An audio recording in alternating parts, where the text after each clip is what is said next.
କହିବ କବିତା। କାଉର ପଣିକି ଗପ। ଖରା ଦିନ କାଉ ଥିଲା।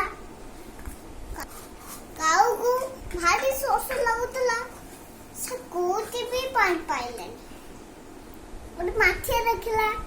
ମାଠିଆ ଦେଖିକି ମାଠିଆ ଟିକେ ପାଣି ଥିଲା। ଥଣ୍ଡା ପଡିଲା ଯେ ଥଣ୍ଡା ପାଇଲାନି। କଣ କରିବି ଗୋଟେ କୁନି ଗୋଡି ଥିଲା। କୁନି ଗୋଡି ଆଣିକି ପକେଇଲା ମାଠିଆରେ।